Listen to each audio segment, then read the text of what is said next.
son, where'd you find this?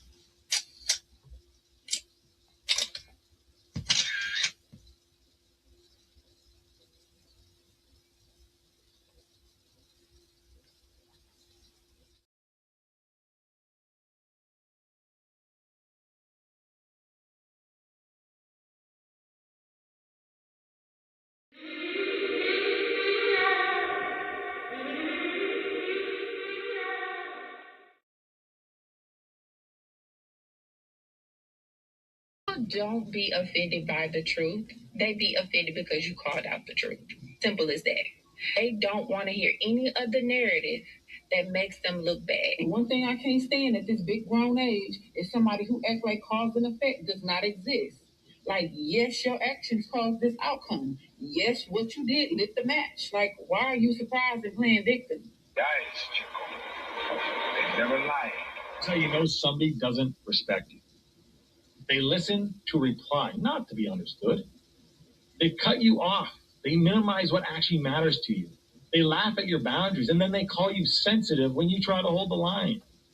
They show up late. They cancel last minute. Forget the things you've told them, because in their world, your time, your energy, even your voice aren't a priority. They're just an option. You see, there are two kinds of people. Those who adjust when they realize they've actually hurt you, and those who expect you to adjust so they don't have to change. You don't need to be disrespected loudly to be disrespected deeply. Sometimes you'll see it. It's just in their tone, in their patterns, in the silence after you're known. Respect isn't what they say when they're watching. It's how they act when they think you'll.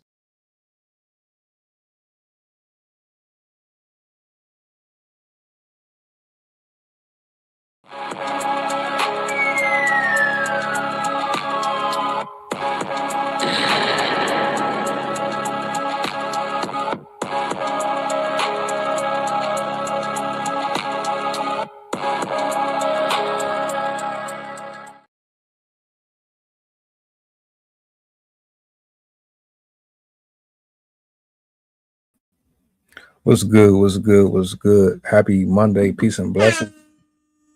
Glory, praise, and honor to the Most High. Thank you for being here. I hope all is well with each and every single one of you. I hope you enjoyed your weekend. I hope this beginning of your Monday was just as blessed.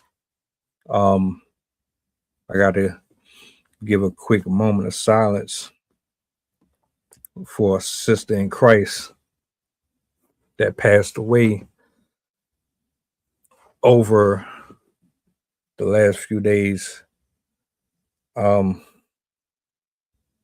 going to be bringing Rob and Sid in the building here shortly. But it's been a rough couple.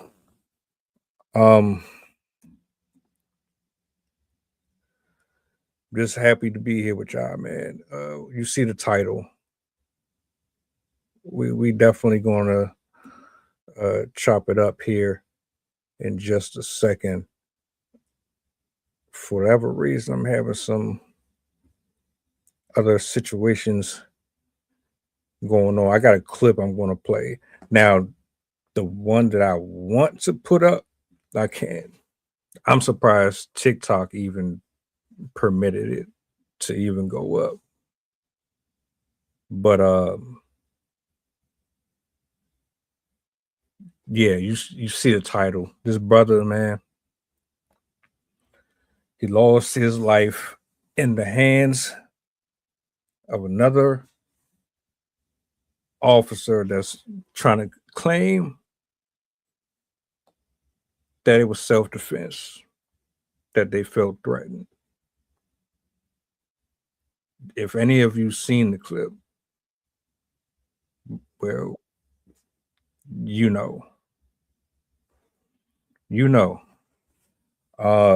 While I try to get Sydney up here, I'm gonna bring Rob up real quick before I play this clip. Rob, what's going on, bro? Hold on a minute. Let me get this right.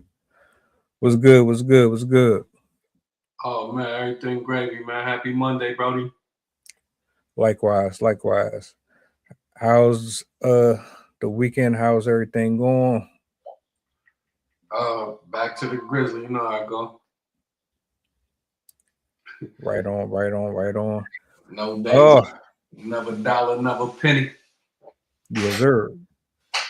That's a fact. Oh man, did you get a chance to see this clip? Did you get a chance to watch it? Did you hear about the story at all? No, was this the guy that was hanged? Nah, that's a separate situation. Right. It's same color, Mm-hmm. different situation though. Gotcha. Nah, this one right here. This one right here, I'm gonna play it, but this one right here, he was handcuffed on the ground. They had him in cuffs, and they shot him, and then right afterwards, the dog attacked him after they had shot him. Absolutely disgusting work, bro. Disgusting. Wait, they attacked him with the dog? So in the clip, they got him on the ground. He's facing the ground. He's in cuffs, and he's moving around a little bit like he's struggling, and then all you see is the gun go off. Oh, I did see that. Yeah. That's when there was like 5 of them on him too, right? At least 3. Right. Yeah, I saw that. Yeah. That he shouldn't even have to pull his gun. So And that automatic. yeah, and they talking about it was a accident, or it was he had a weapon on him, and they did what they had to do. Sydney sent me this one, so that's why I'm trying to give her a chance to pull up, because for whatever reason the link was acting weird, so I had to resend her. Yeah, me too. I tried to log in like 2 different links. Yeah, she just messaged me. I just resent it over to her, so it's all good. let me see. But just off of what you had saw originally, what did you think about that, man? That was crazy because if it's all y'all, or it shouldn't take all y'all to have to restrain one person, do all that, and then definitely you got him face first to the ground. You don't pull out and shoot him. Y'all, it take all that. That was my first thought. You know what I'm saying? And then my second thought was, we've gone back about 100 years in the last 2 since, oh boy, we've been going backwards, but we've gone back to where it's open season.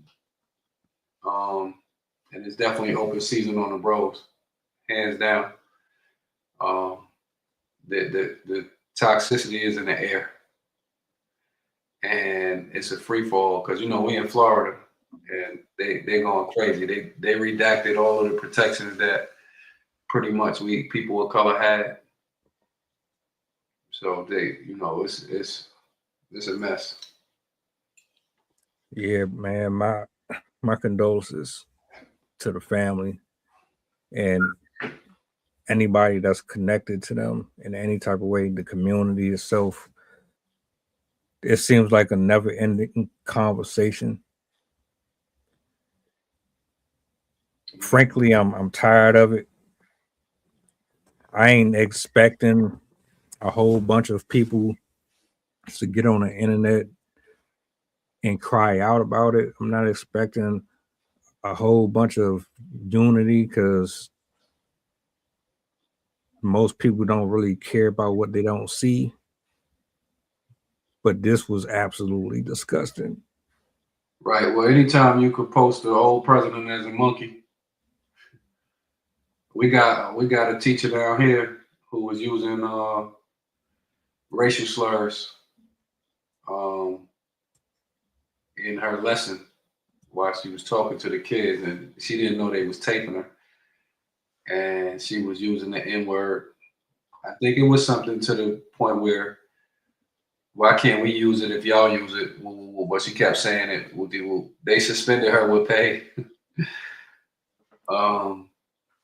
So like I said, I don't know how, every state has its own identity, but Florida is with it. They are most definitely with the old days. Sit there. We ain't played a video yet. I was waiting for you to pull up. Hello. I don't know what happened. It just kept saying 404 when I tried to click the link. I think I put the link in wrong. I missed the letter. Yeah, that'll throw it off all the time. Yeah, my hair's a mess. Well, glad to join. Sad topic though, so yeah, we didn't play the clip yet. I was just getting initial thoughts on it. I saw an alternate version, and I don't know how the hell anybody could explain their way out of that at all. I found one that is YouTube friendly, so I'm gonna bring it up on the big screen and I'm gonna play it now. Okay. Yeah, I saw it originally through his mother's testimony and her basically bringing the issue to our attention. And just from what I saw in the video that she posted, and her description, it's just another example of extreme aggression, unnecessary aggression by law enforcement. So, but I'd love to see the video as well that you have. And that being said, let me go ahead and play this, man. This ain't the one that I wanted to play. I wish I could, but I'm not trying to get in trouble with YouTube for that one. But here we go. That there's a family that's hurt, that's gonna miss this young man. We begin at 5 o'clock with breaking news coverage of a police-involved shooting in Grand Rapids. Police held a news conference less than an hour ago and provided body camera video.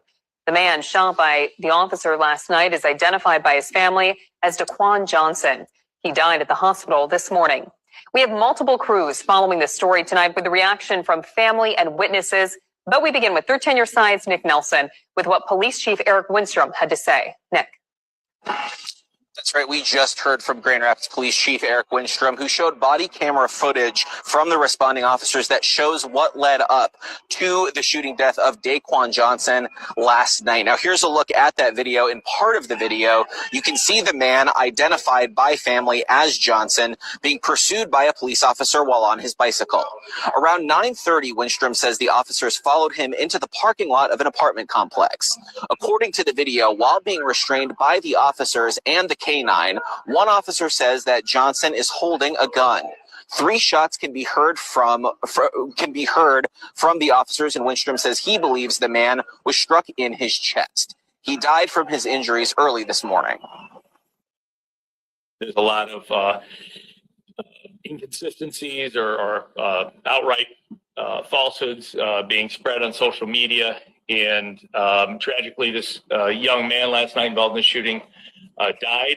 Very thankful that the officers involved were not hurt, but I know that this individual has loved ones and family members that cared about him.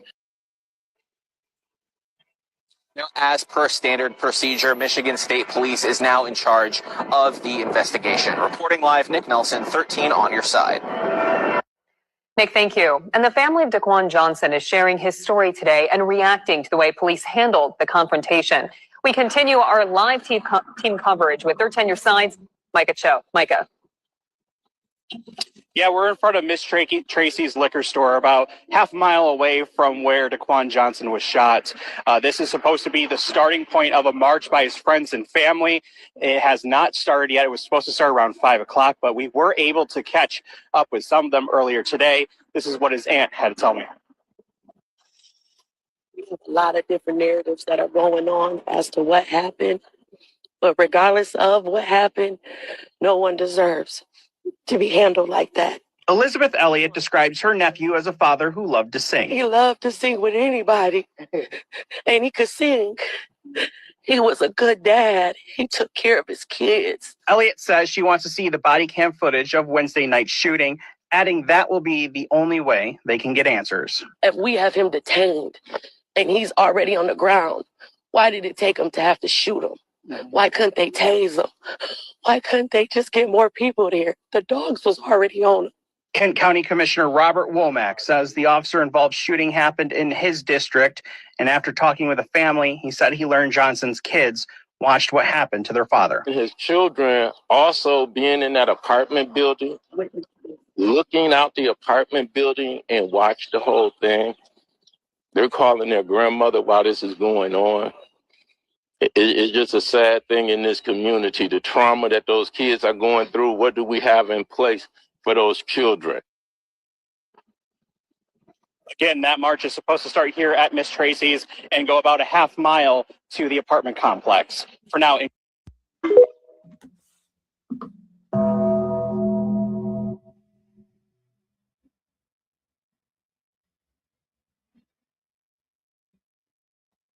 Absolutely ridiculous.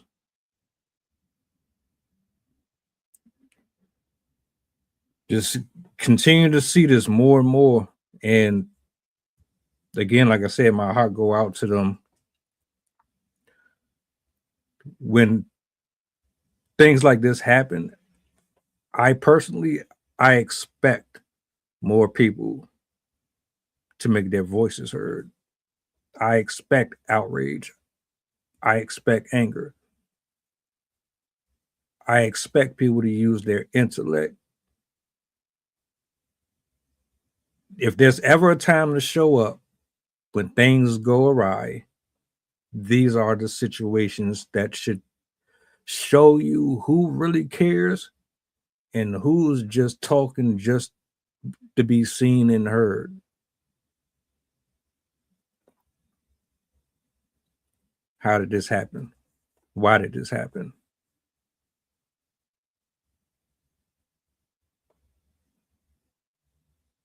Was there any real probable cause for this man to lose his life in the fashion that he did?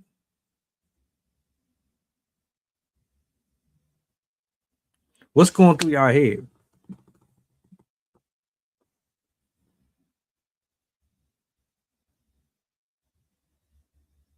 Isn't that the first time? Go ahead, Sid. I think one of the first things that comes to mind is one, they were chasing him down on a bike. I genuinely would like to know why they were pursuing him in the first place. I, a couple months ago, watched a discussion from John Oliver about police chases and why it should be discouraged for police to go on high-speed chases. And I feel like that should apply to other situations. The reason why like high-speed chases are so dangerous is because, one, you can injure the suspect, you encourage them to drive at high speeds, you encourage, you could potentially put other people that are nearby to endanger their lives as well because they're in the proximity of what's happening.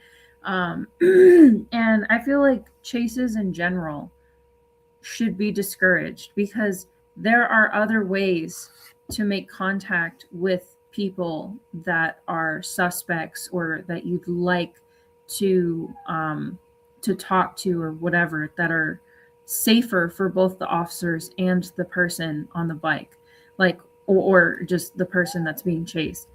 What if he got hit by a car? What if they accidentally hit his bike? What if he fell off his bike and got injured? Like, what if they didn't even have the right person? I think chases in general should be discouraged because it increases the risk of other people, the suspect or the police officers, getting hurt, regardless of how they are um, making their escape. Because if you, particularly if they had a warrant, they could very easily have come to his residence at a different time. Like, they did not have to chase him like that. They could have found other ways to make contact with him through his work, through his family, through his home, in a way that wouldn't have put his life at risk. And then the other thing that I take issue with as well, you have tasers, you have batons, you have less lethal manners of subduing a person without using guns. And very clearly, like, they said he had a weapon, but how often have we heard that? Oh, I thought he had a weapon. Oh, I saw a glint of metal. I assumed that it was a weapon. Like, that's a poor excuse because they could easily throw that around to excuse their mistakes. And I don't think that should be a reason to shoot someone. Like, I really think that if you are going to shoot a person, they have to be in the process of trying to shoot you.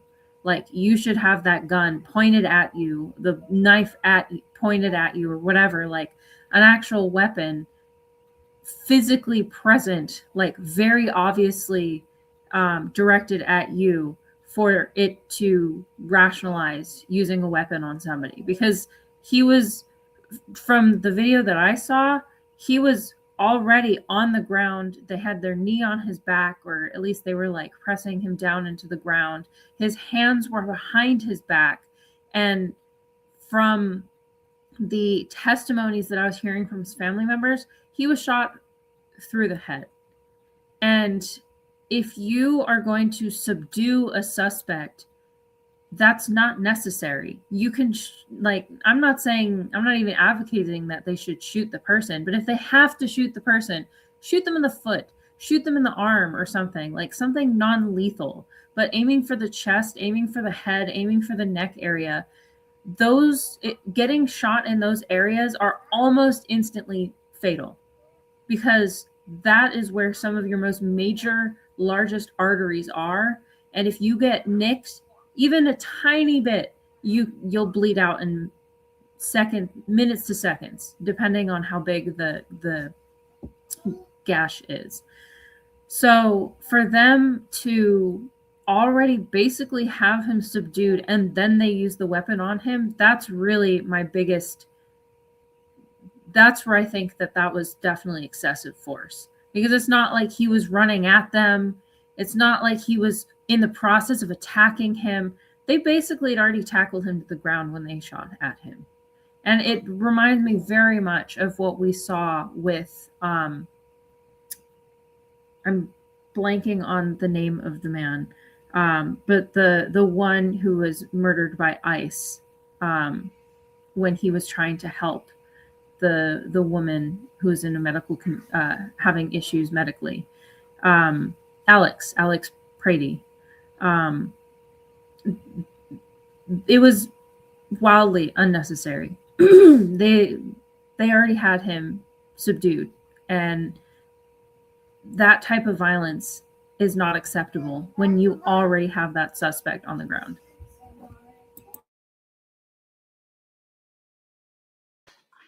Yeah, I just watched it. That was an execution. It was clear as day. You had the dog biting him. So much so after he shot him, the dog was still biting him. He's down in handcuffs. Everybody know once you put on the handcuffs, oh, y'all supposed to wrestle him into the car. He pulled out his pistol with a dog. So that let me know he's scary. And also, if dude had a gun, most people know how it is. They're going to try to toss that gun somewhere. and he did not shoot at them. So for them to get him all the way to the ground, all those adults, that just lets you know what it is. And we've gone back and they got the license to open fire again. It never really stopped. It never really stopped during Obama. Probably maybe slowed down a little bit, but since these new people came back in rather, it's open season, and it's definitely open season on people of color because I'm looking at it over and over right here. You got him in handcuffs. There's nothing else for you to do. Whether he tussling or not, that man in handcuffs. What he finna do? He ain't gonna have super strength and break through those cuffs. And then you got the dog biting him. Y'all can't even get the dog off him. You would be moving too if somebody had a dog biting on you while they trying to subdue you. So it don't even matter whether he evaded, whatever, tried to ride. He probably tried to ride to a place where he could see some people where he could have witnesses. You know what I mean? And you know how they do there. Well, he was a criminal, this and that, whatever. He was a man riding a bike. So whatever, and even if he's a criminal, he deserves due process. So, like I said, I'm watching it right here over and getting a little more upset every time I see it because if you're sitting there wrestling that man down, there's no need for all of that. That was an execution. You would think with all of the complaints that we've been giving these people for the last 20 years or so, at some point, something would change and switch up. But it doesn't. Or it's pacified. Oh, we hear the outcry of the people. Let's just have a town hall meeting and we'll put you up there behind the podium and with this well-crafted speech, we'll have you say this, that, and the third. Reminded me of His and Hers. It's a Netflix show.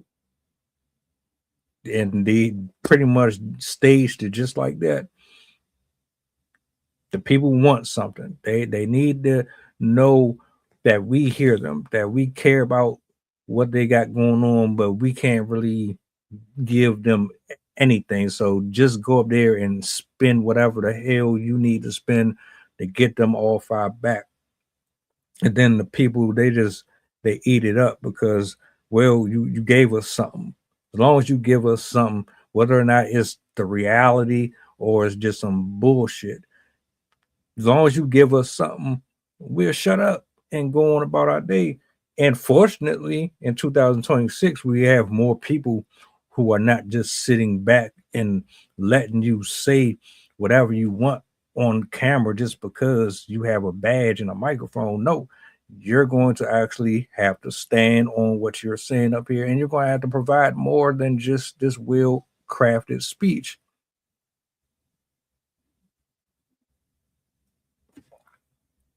If you're not going to listen to the words and you're trying to create a scenario where people begin to respond and you're not going to be very happy with how they respond to your crap, then just say that. But yeah, it was an execution. Another thing that stood out to me that I found, I don't want to call it disturbing because I don't think that quite is definitionally what kind of I felt, but just, I don't know, in poor taste was, I mean, I understand why they said it, but basically the police officer or the chief or whoever it was talking said that it was unfortunate, but at least the police officers didn't get hurt. I thought that was really ridiculous because I'm like, okay, first of all, they weren't in any danger. They were pursuing a bike in a car. And then there were what? 2, 3, 4 officers all around against one man. and he did not have an actual weapon out. It's not like one of them actually got hurt and he got away and they like were able to save his life or whatever. Like, nobody got hurt. The only person that got hurt, the only person that died, was the person they were pursuing.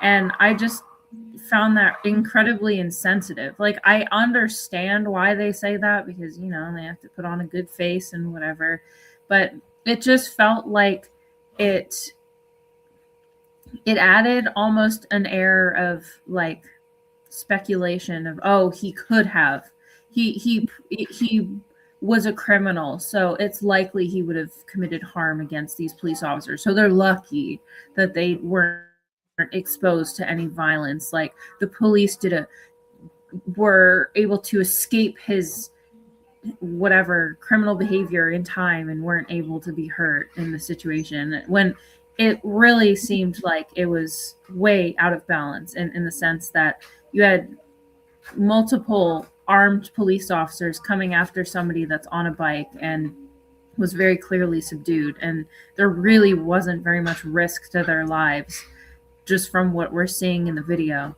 And then just hearing about the character of the man, he didn't seem like a risk in general.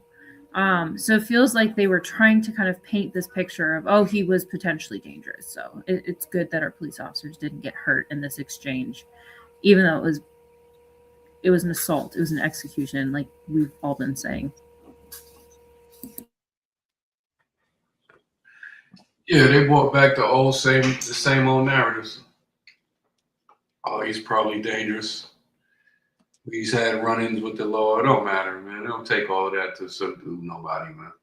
It don't even matter. First of all, bring back all the civil rights videos where they were sicking the dogs on the people. We know they was hanging people right after church. So it's a guy in Georgia, they said just got hanged, and they investigating the police for it now. We know they shoot black women. We know they shoot black men all the time, especially if you are, I ain't even gonna say resistance. If you question them, you're in danger, automatic. And again, just like we said last week with the, we talked about the ICE. We wouldn't keep having these problems if people wasn't so nonchalant about the murder of people of color. And I'm talking about the murder of people with a black state of mind, because you could be black and don't have a black state of mind. I'm talking about the American that was born by America through violence, through corrupt laws. That person, just thinking about the police shoot at black targets. They've been shooting at black targets for hundreds of years. It's almost unconscious. And then also there's a fear too, to where it's, okay, you know what, we did so much for them, they're gonna want revenge. So that make you even more antsy. And I heard D.L. Hughley one time say, when you're carrying a hammer, everything looks like a nail.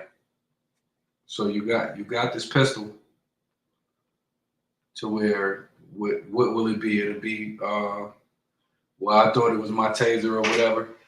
Even at a taser, having him down face flat with your knee in his back with a German Shepherd biting him, that wouldn't even be called for. That would be abuse. That's police brutality.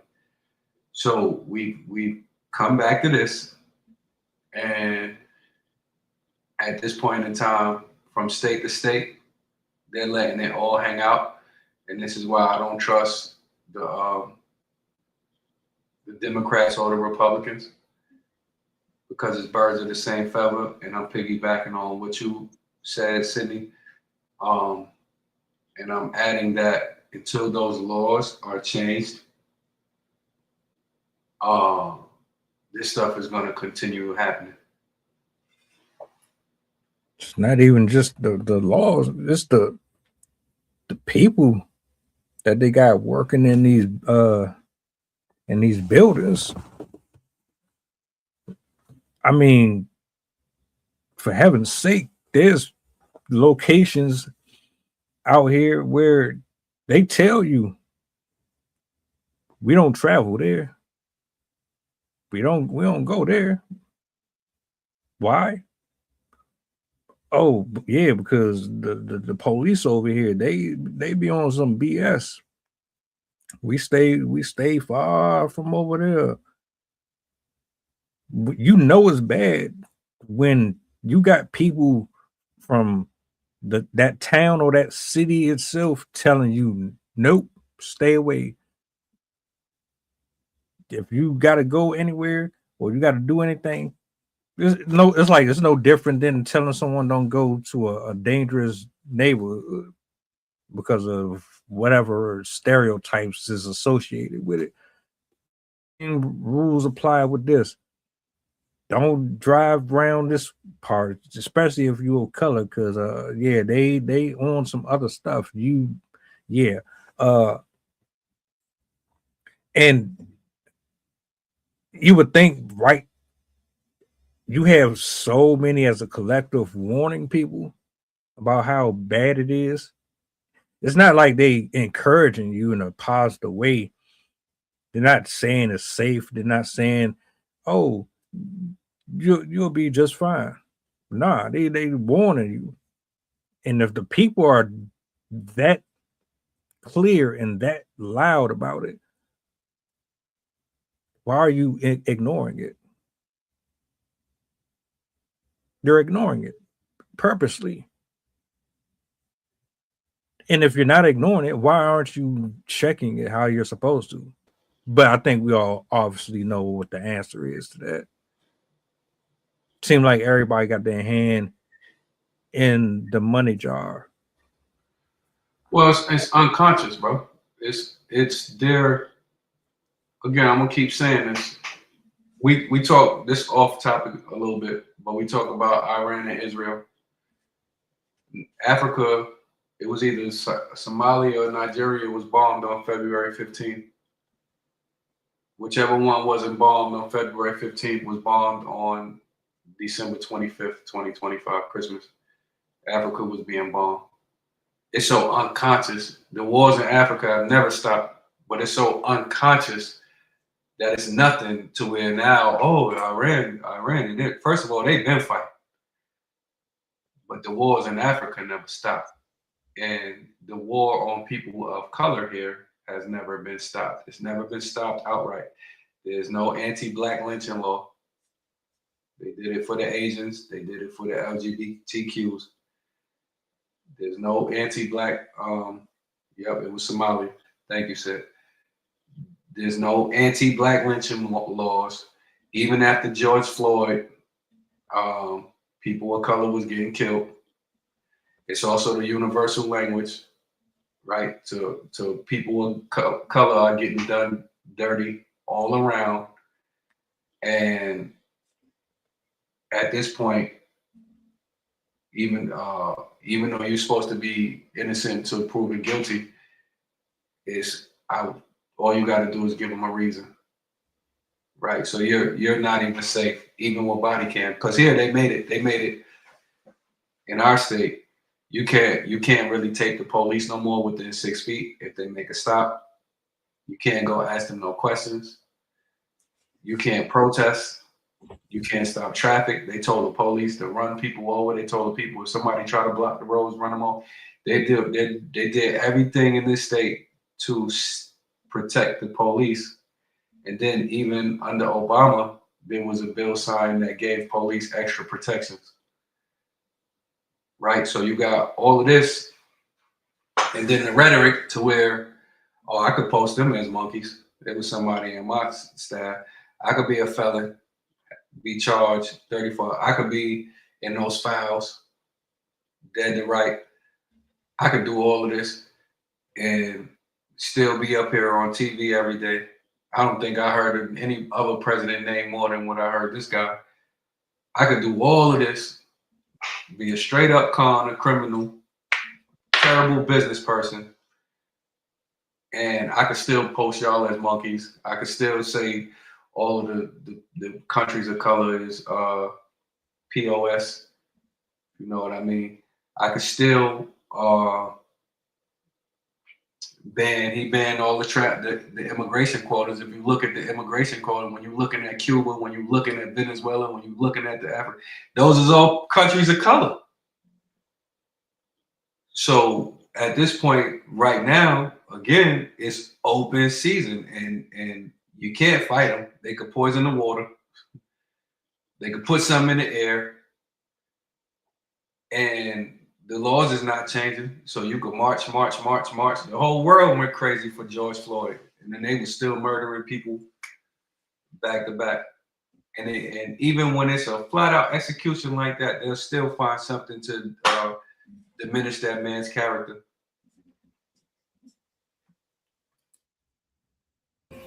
This also makes me think of the I forgot which, I think it was Columbia University, but I don't remember which college it was. The college student that was found hanging from a tree in a location of campus that didn't have any cameras. They said that he committed suicide, even though I'm pretty sure he had 1 or 2 broken legs and he had other examples of abuse on his body. And they still tried to say that it was a suicide.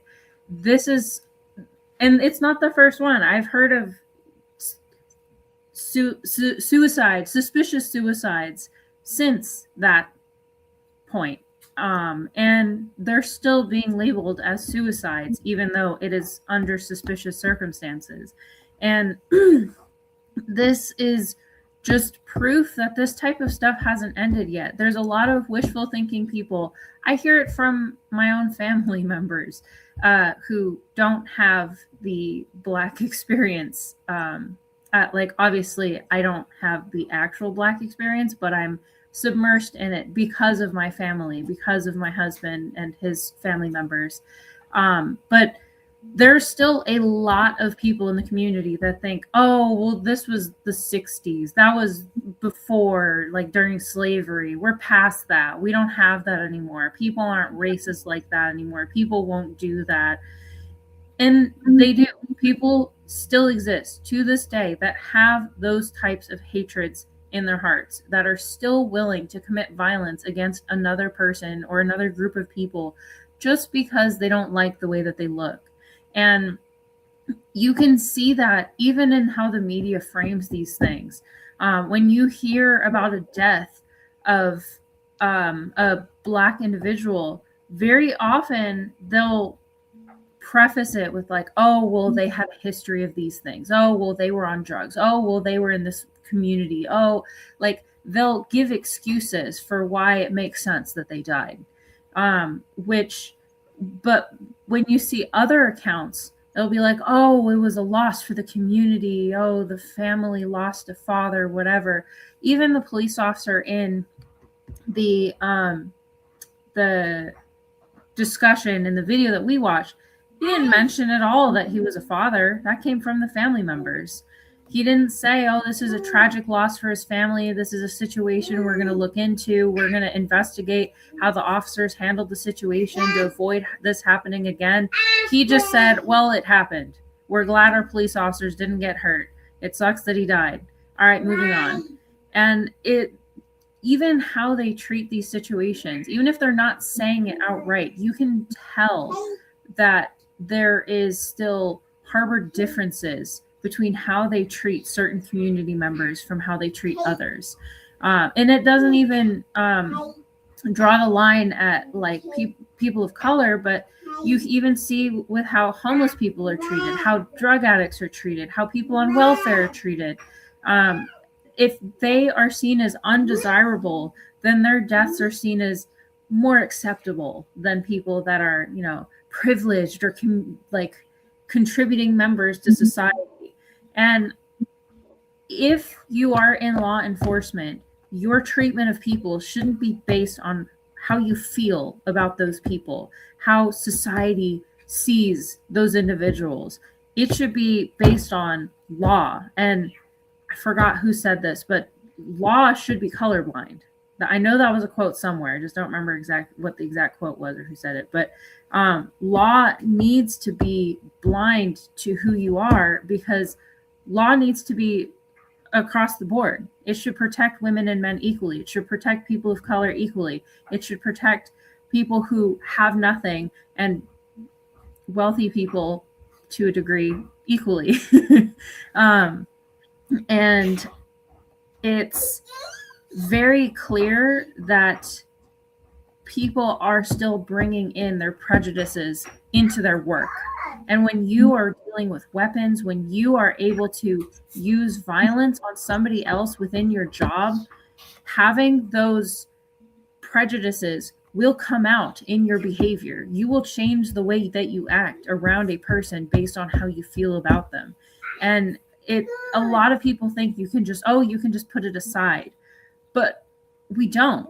Like, it is very unconscious. And unless you do heavy work on yourself, how you think, how you behave, an understanding and an awareness of how you are coming off to other people, you're going to be acting differently based on different people that you're working with. You're going to be softer around children. You're going to be more aggressive around people that you see as dangerous. You're going to be more understanding around the elderly. You're going to be less understanding around people that are on drugs or have substance abuse issues or that you see as a criminal.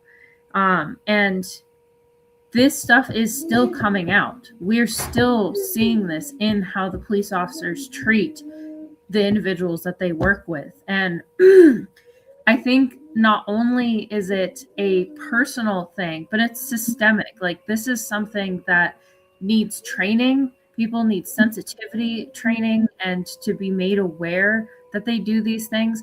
There are some police officers that should not be allowed to be police officers. They need to do better jobs at kind of discerning who might have hostile aggression towards certain groups of people, because that will come out in their treatment of other people. And again, when you're able to deal violence towards another individual, that's going to be at play. I mean, we already heard the hostility that came out of the ICE officer that killed Renee, where he basically was good. I'm glad she's dead.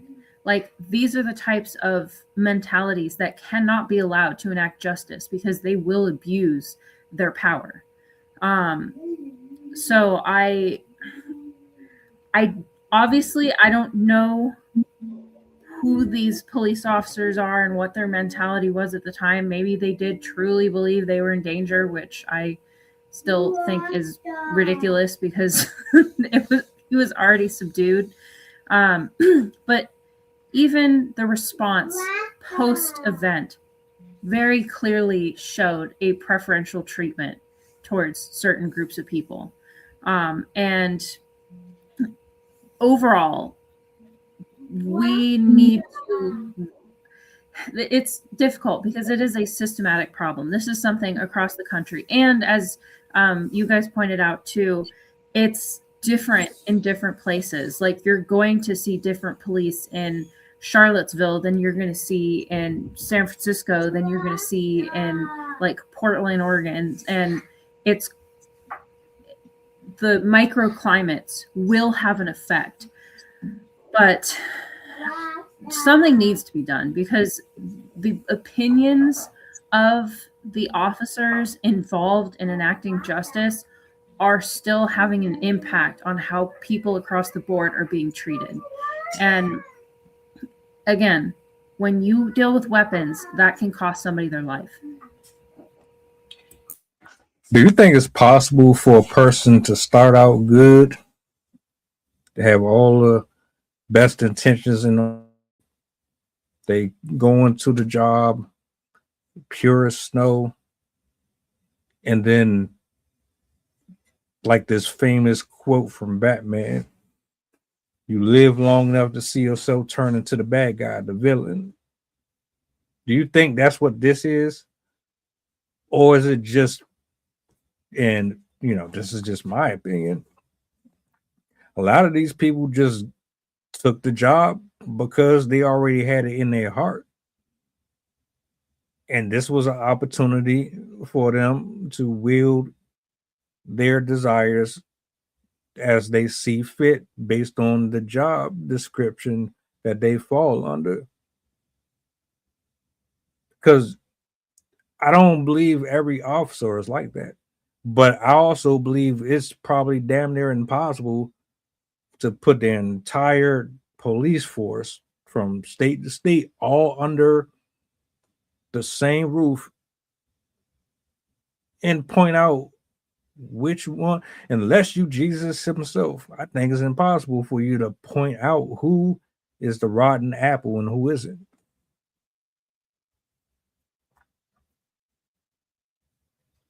Yeah, I was gonna say that it sucks too because there are some good police officers who really care about people and they don't care what color you are.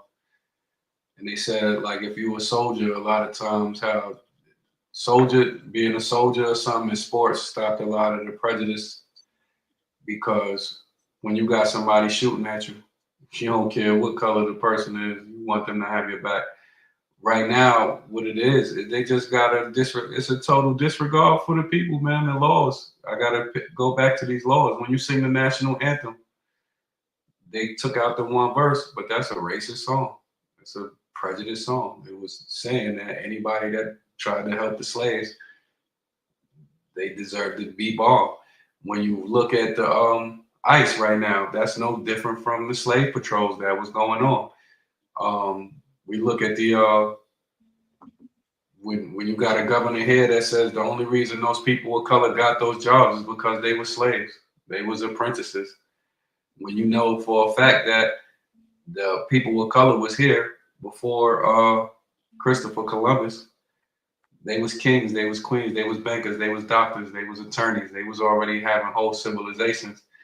I just found out what I didn't know, that the Seminole tribe here that Florida State University represents, they were colored. They were mostly dark skinned and they whitewashed the whole history. And they found out that the Seminole tribe had been fighting Andrew Jackson off for about 10, 15 years. So much so that he had to call in the federal government in order to calm them down and send them out to the West. But when you look at their pictures, they had afros, this and that. Da, da, da, da. So when you look at now, there has been no law made to punish them. How many of them keep getting off? Dead to right. You got them dead to right. Even when you're on camera, you got them dead to right. And then even what the reporter said, like Sydney said, the reporter said, oh, he looked like he could have had a gun. Da, da, da, da, da. The reporter already set him up for failure. You know what I'm saying? And that's because they have these protections. Those laws are not stopping them. It's not. It don't matter which way you slice it. And then we know for a fact that even if you change a law, it might take 20, 30 years before it gets enforced properly. So this is the level of toxicity that we've gone back to, because what happens is it's just open season. This guy's getting away what he wants. And he told us to do what we want. And like Sydney said, it's unconscious. It's anybody else get killed, oh, we up in arms. But a black person, what did he do? It's just like on the reverse side. If a white person does something, they say, oh, he was mentally ill. That's like your main answer. He was mentally ill. He should have had mental health counseling. They did all these programs. Right? So the same people, like here, they cutting so many mental health programs here. They cut the people food stamps. You know what I'm saying? And in order to get the distractions going, you got to focus on one people, because in order to become a billionaire or whatever what they want, really somebody got to be stepped on. So at the end of the day, who better to step on than the people that we've been stepping on? And they know at the end of the day, they're not going to. Nobody is going to come to arms about this. They doing this with this ICE stuff, and it makes me sad, because this is the same stuff that been happening to our people. I have people in my family who were beaten, mentally retarded by police. I remember and I was bad. I was bad. I ain't gonna lie. I did. You know what I'm saying? When I got myself arrested, yep, I did it. But I remember being young and innocent and being called the N-word just walking downtown, just for walking downtown. I remember being pulled over and harassed. I remember being searched for no reason on a regular basis before I turned bad. So that's as a child, I remember that. I remember the programming that we was getting in the schools and all of that, to obey authority and all of that, even if they treat you wrong. And again, when people seeing this, we go, this guy is again putting monkeys and saying this person is ignorant and this person is stupid and these people are the scum of the earth and da da da da da. If you an officer and you feeling like he feel, you ready. You probably walking around like you said. You ain't really starting, because what's in you it's just gonna show a little more when that gun come out. Just like if a person get money, whatever you was before you got that money, it just multiplies times 10. So again, if you feeling that kind of way, because at the end of the day, if you feeling if you know you don't like them people, why you in the community? Go police your people. Tell the sergeant or whoever your chief officer is, man, don't put me over there because I already know how I'm gonna be. But at the end of the day, they feeling good, because even if January 6th, he pardoned half the people that did that. You know what I'm saying? So if you feeling like that with your own people, then you already know. Because, and this is the bad part, Cindy said, you got the camera on, and the camera didn't show nothing, and then they cut. They cut and paste to where you cannot see. We need to see the whole interaction from the time the dude rode off to the time they got him. And even if you see that, as long as he ain't take no shot at them, if he ain't jump off his bike, even if he took a swing at them, you're supposed to fight force with force. So once you got him to the ground, there's no way that gun should come out.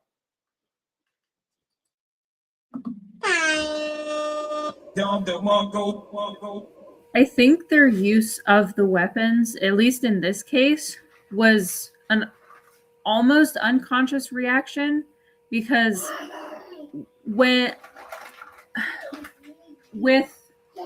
really quick situations, when your brain has to think fast, it often goes to reflex. And so I think possibly in that situation, it wasn't directly like prejudice, this is a black person, I'm about to shoot them. But I think that it was an example of poor management, poor action management, emotional management, where their first reaction was to use violence. And I think that is something that should definitely be looked at and worked on with police officers, so it's not the first response of police officers to show violence towards people. I think they should focus very heavily on training police officers how to safely subdue a suspect without the use of force. Because having those weapons there, it's going to be a rote reaction where they're going to be like, "Oh, I don't know what to do right now. Shoot."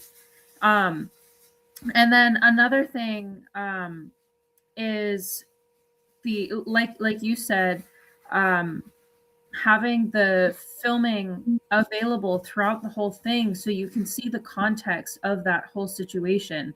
I know just from what I've read psychology-wise, part of the reason why a lot of suspects are identified as suspects, even if they're not, is because the police officers interpret their fear as guilt. And so they see them running away, and so they're like, oh, they must be guilty because they're running. When a lot of people, especially ones that have had past encounters with police or have family members or know of people that have had very negative encounters with police, their first response is going to be their fear, because they're expecting to be treated badly already. And so they just want to avoid the encounter altogether. There's flight or fight. And a lot of people have that flight reflex, which doesn't come consciously. You bolt because you freak out and they're like, oh, they must be guilty. I'm going to shoot them. And that type of reaction has to be trained out of officers, and they have to be trained to respond in other ways that are nonviolent. And I think that's one area among many that really needs to be part of training future officers to overcome that response to just immediately use violence against somebody. Because as we said at the beginning, there's so many different ways that you can subdue somebody that does not involve a bullet, because bullets overwhelmingly are, besides knife slashes, it's one of the most dangerous injuries that you can possibly get, especially if you hit an organ. And so if we phase out using guns and start using other things, it can make it so people are less likely to die during encounters with police officers. And also making sure they understand psychology and how it works, how people respond in situations of stress, can also help. For example, I myself, when I had my first time getting pulled over, because I was caught speeding, and this was the first time I'd ever been pulled over by myself. Before, the only other time I'd gotten pulled over, I had my parents in the car with me. And when I got pulled over, I was freaking out. It was the middle of the night. I was like on my way to visit my husband where he was. And I was shaking because I have anxiety. And the police officer, I think he thought I was on drugs, because when he pulled me over and started talking to me, he had me step out of the car, and I could tell that he was watching my behavior and was watching how I was walking and what I was doing. And he even asked me, he's like, are you okay? Like, why are you acting this way? Like, why are you nervous? And I was like, I've never been pulled over before. And I could tell that once I said that to him, his demeanor changed. But before that, I felt him being hostile towards me because I think he thought I was intoxicated or something like that. But that is another area that police need to be educated about, of how to tell the difference between somebody that is on something, who's mentally ill, who is just flat out scared, or who is actually dangerous and is trying to get away, because there are distinct differences between those types of people, those types of manifestations of behavior. And I think a lot of police officers do not have any of that experience at all. They don't know how to judge what a person is showing in their behavior and how to tell the difference between somebody that needs help and somebody that is genuinely trying to be shifty and avoidant. And I think, again, I don't really know what this, what Da-Quain's situation was, but he could have even been the wrong guy. Like, they could have been pursuing the complete wrong individual, thought he looked like the other suspect, and came after him, and he was just scared. They didn't say anything about, at least from what I heard from the video, it didn't seem like they said anything at all about why they were pursuing him in the first place. And I think that's also a big issue, because we don't know if the chasing him was even justified in the first place. We don't know, did he have a warrant? Did he actually get caught doing something? Why were they pulling him over? And I think that's another very important aspect that we can't neglect is there a reason to actually pursue this individual? Or was it just for nothing? Or was it because they thought he was somebody else? And we've already learned that like facial recognition technology is really bad at identifying darker skin tones. It makes a lot more mistakes with dark skin toned individuals than it does with white, light skinned individuals. And if they were going off of some database or some like guess of who this person might be, again, they could have been going after the complete wrong person, and he was fleeing because he was scared, not because he was actually doing something wrong. So yeah, psychology, understanding of psychology, human behavior, and understanding of non-lethal methods of dealing with the public, I think are two really, really important things that need to be trained into all future police officers. I'm not 100% sold that they don't have some type of training in regards to knowing when, and like, I'm not going to say you're wrong, because I don't think you're wrong. I also don't believe that there's a science to giving a person individual perfected discernment in anything.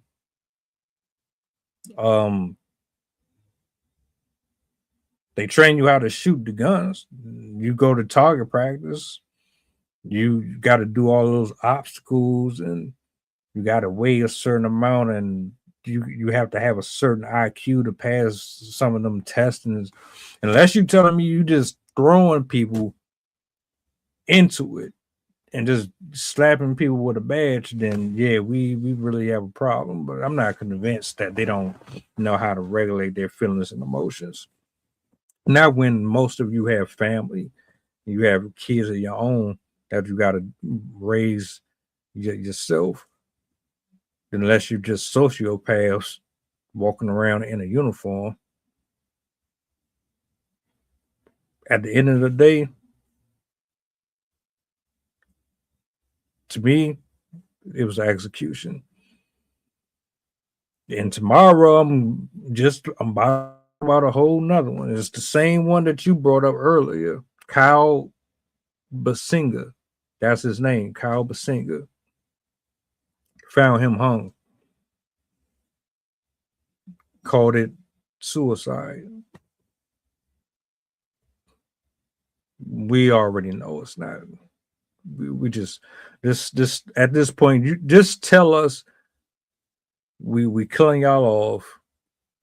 There's nothing you can do about it, and just eat it, because that's all it really sounds like to me.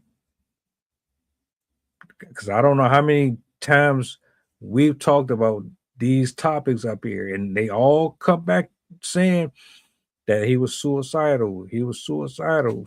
Come on, that's your signature. I don't even know what happened. Like Sydney brought up, because we actually talked about that one. I don't even know what happened with that case with the college kid. Did they sentence the officer? Matter of fact, it wasn't even the officers. It was the students that was pick. Now, yeah, I remember now. They were picking or hitting on his sister or something like that, and he stepped into the fender. If I'm not mistaken, they did get arrested. Now that I'm kind of recalling that, if I'm not mistaken. Pursuit over a parole violation.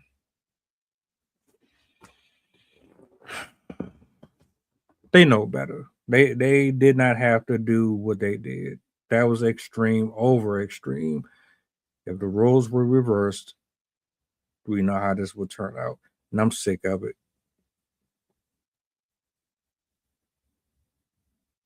My final thoughts on this: if we care, then we need to stop putting these people under the fire and make them stand on what everything that they doing. Hold them accountable. Otherwise, what's going to change?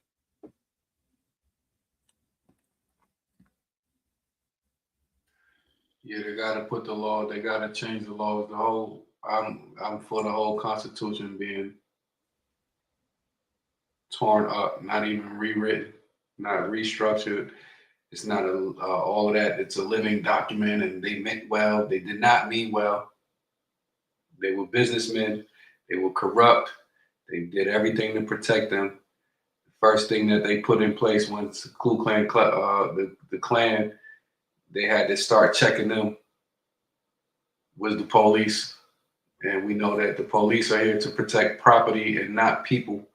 A lot of times the police don't come till after the crime is committed. We got to change the laws. We got to hold them accountable. We got to make sure that they're treating people, that the law says that they have to treat people equally. And then once the laws are in place, then over time, people can make sure that they're enforced properly to where anybody is doing this. Because you're right, Cindy, it's not just a white, black thing. Shout out to the people in Minneapolis. They've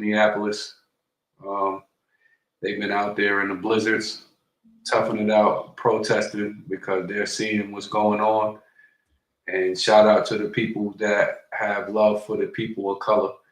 But I'm for all of those laws, all of the laws that have been allowing this stuff to keep going, no matter how much we protest, no matter how many letters we write, no matter how many times we get on TV. All of those laws that continue to allow this stuff to be continued need to be abandoned, deleted, and we need new ones that are all inclusive.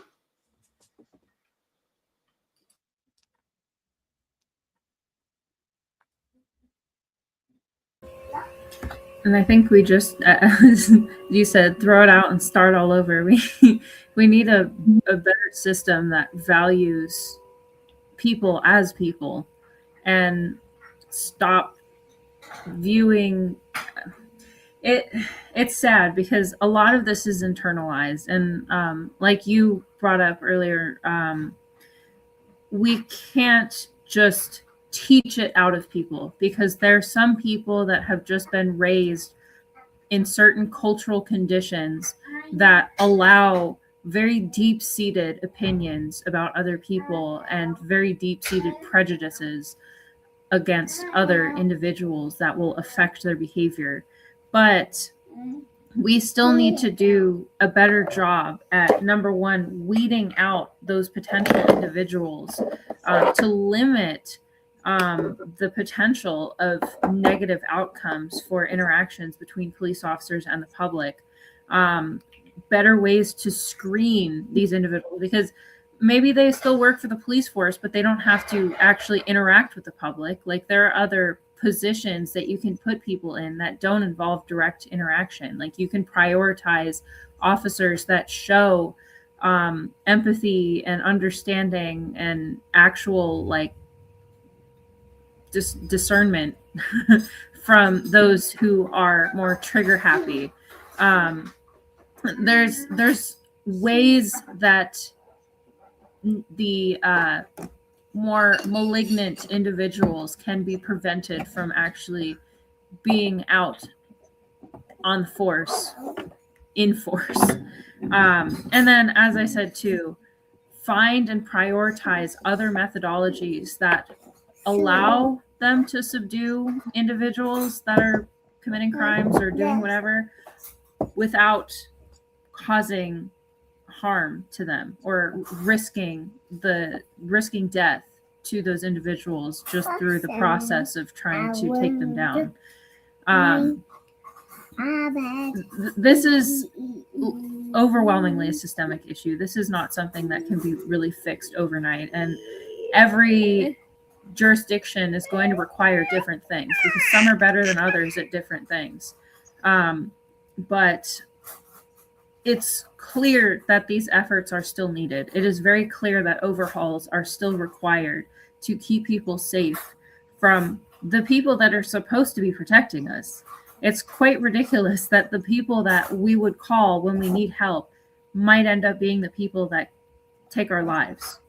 And regardless of your situation, it's horrific to think that you could need help, but you still get killed just because of the thing that you need help with. So yeah, my heart goes out to that family. His kids, he had 3 kids, as well as his mother. I don't know if he was married or not, but whoever his partner was, his friends.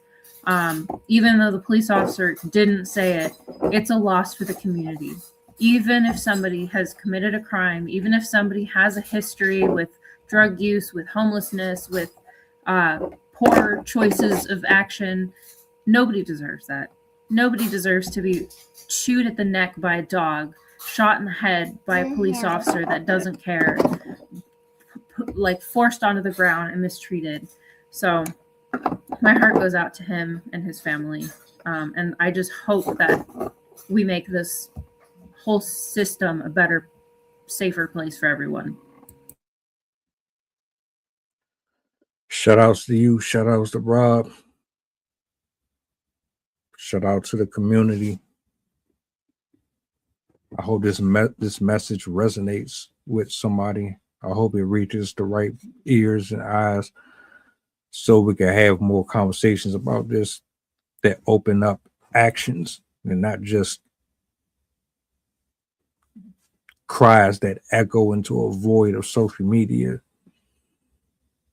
I hope you guys enjoy the rest of your evenings. I hope everybody who's watching stays safe, stay protected, know your laws, your rights, make sure that you're always covered just in case things like this happen around you. See something, say something.